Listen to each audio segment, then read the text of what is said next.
Valérie. Bonsoir. Ça va bien? Oui, ça va. Très Ça bien. va. Pas très bien, mais on essaie de garder le moral. Regardez le moral. Voilà. D'accord. Oui. Bonsoir Joël. Joël Richard, bonsoir et merci d'être avec nous. Aucun problème, c'est un plaisir. Très bien. Bonsoir Grégory qui s'occupe de la réalisation. Bonsoir aussi à Michel et François et puis bonsoir à vous chez vous.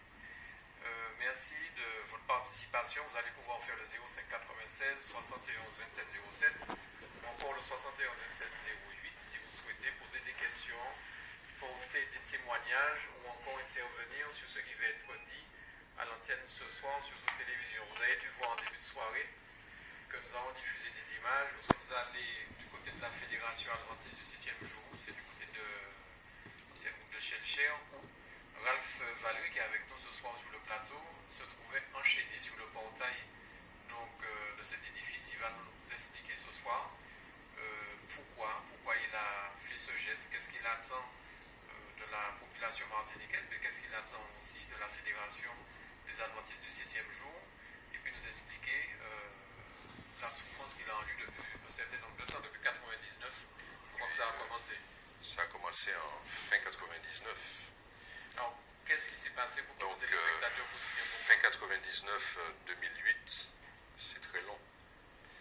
C'est très long. Alors, je voudrais dire, bon, je salue bien sûr tous les téléspectateurs de Zouk TV. Je salue tous les compatriotes et tous ceux qui regardent Zouk TV.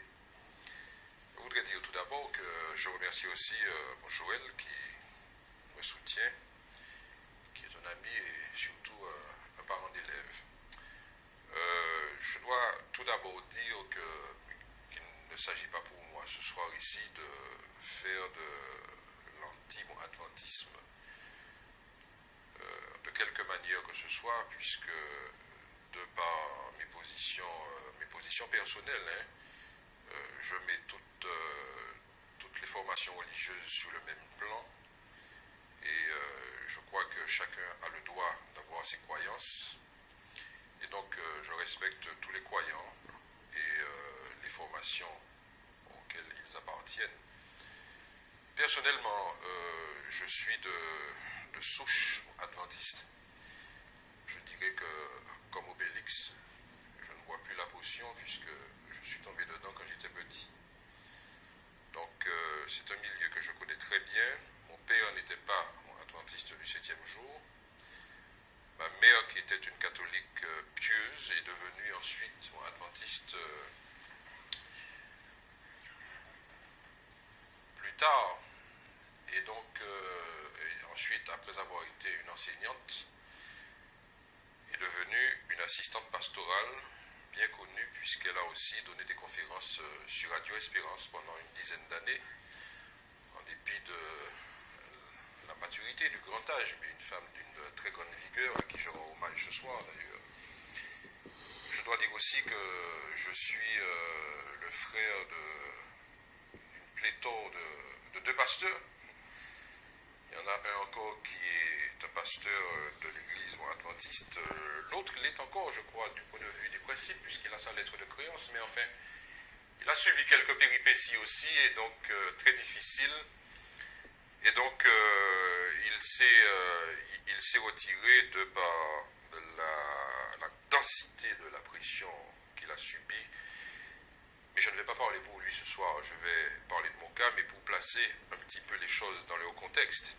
Donc, depuis tout petit, tu es adventiste. Voilà, je suis, comme on dit dans le jargon adventiste, je suis né adventiste. D'accord. Seulement, voilà, j'ai subi deux frères pasteurs, moi-même, et l'autre qui n'est plus. Voilà, un qui ne l'est plus, mais qui est un théologien très apprécié et pour qui j'ai une grande estime, une grande admiration, une grande affection. Mon autre grand frère aussi croit que ses positions conservatrices sont, je dirais, en toute sincérité, très éloignées des miennes. Et nous avons eu encore récemment l'opportunité, enfin moi, de croiser les fers avec lui par email.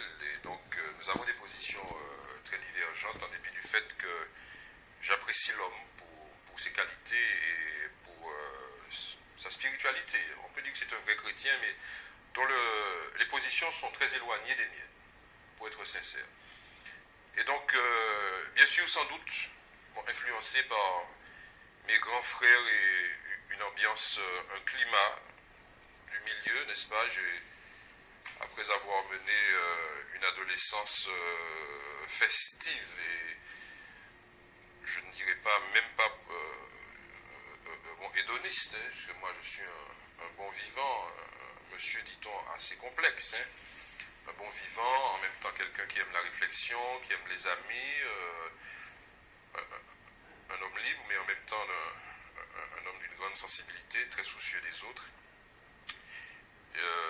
J'ai envisagé des études de théologie comme mes deux grands frères, donc comme eux, j'ai fait des études de théologie à la Jamaïque, de 78 à 81, donc à part la théologie, bien sûr, j'ai eu l'immense privilège de connaître Bob, n'est-ce pas, et d'aller au Sunsplash à Negril et de connaître la Jamaïque, mais enfin, j'y étais allé pour faire de la théologie, et donc je me destinais dans mon hypostase, dans mon illusion, n'est-ce pas, ce que je considère maintenant comme une illusion puisque je suis quand même un lecteur de Treverman, de Jean Treverman, fonctionnaire de Dieu et autres bouquins. Je considère que c'était une illusion de ma part. En tout cas, je me destinais, comme on dit encore dans le jargon adventiste, à embrasser, comme ils disent, le saint ministère. Et je dois dire que ma plus grande satisfaction maintenant, c'est d'avoir très rapidement, en 10 mois, compris que je n'étais pas fait pour cette fonction et que le milieu, le contexte non plus ne me convenait pas. Je respecte bien sûr ceux qui ont leur propre trajectoire, mais enfin voilà un petit peu ma trajectoire, études de théologie et ensuite départ assez rapide pour la métropole où j'ai fait des études d'histoire mais principalement des études de philosophie. D'accord, donc qu'est-ce qui s'est passé? Qu'est-ce qui fait que ce soir nous sommes là à parler de l'affaire, j'ai envie de dire l'affaire Valery? Alors, la raison, bon, c'est fondamentalement, c'est l'histoire d'un homme qui est venu au militantisme tard et aussi et qui a découvert dans le milieu religieux qu'il a façonné, qu'il a formaté, qui véritablement lui a présenté depuis sa jeunesse un idéal et s'est présenté lui-même ce milieu comme étant un milieu modèle. Je crois que Joël connaît bien la parole qu'on trouve dans les milieux adventistes, qu'on doit être fidèle à la vérité comme la boussole l'est au pôle. Et donc il y a une espèce une éducation, je ne dirais pas un dressage, disons une éducation pour être sobre, qui vous fait croire que le milieu adventiste est un milieu véritablement honnête, avec un bel idéal.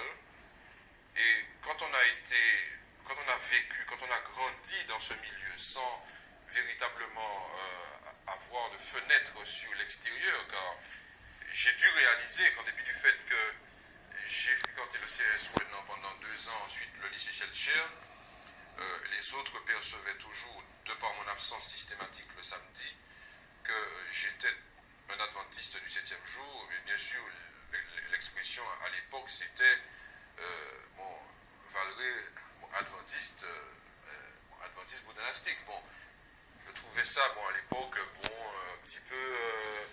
un petit peu, ça chatouillait un peu. Puis avec le temps, et puis avec l'humour, bien sûr, on prend de la distance par rapport à tout ça. Donc voilà un milieu qui m'a façonné. C'est ce qui est important, qui m'a façonné dans une espèce de vision idéale de ce contexte.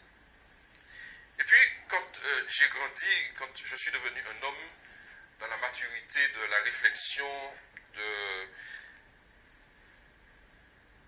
l'analyse, de l'observation, de l'étude même de la Bible, puisque je suis un fervent lecteur principalement du Nouveau Testament, j'ai réalisé à travers différentes expériences, non pas que les hommes avaient des faiblesses, car rien de ce qui est humain, comme dit l'autre, ne m'est étranger, mais que le système en lui-même, pardon pour ceux qui n'aiment pas ce terme, le système en lui-même est structurellement problématique.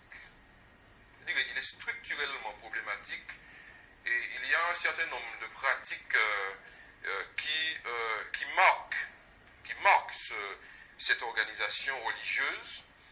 Il y a aussi un certain nombre de comportements qui sont des comportements de dirigeants. Ils s'appellent des administrateurs aussi, d'ailleurs très intéressant parce que on a l'impression dans ce milieu que finalement ce qui se définissait comme un mouvement. Donc il y a une dynamique, c'était un mouvement. Finalement, on a le sentiment maintenant qu'il s'agit d'une institution qui, en quelque sorte, est repue d'elle-même, qui, comme a dit quelqu'un, gère maintenant son acquis et son bâti, et qui s'est transformée en une espèce de bureaucratie et qui offre aux uns et aux autres la possibilité, comme dit Treverman, d'exister véritablement et de trouver un terrain de jeu de reconnaissance qui est très intéressant d'ailleurs du point de vue anthropologique. Alors,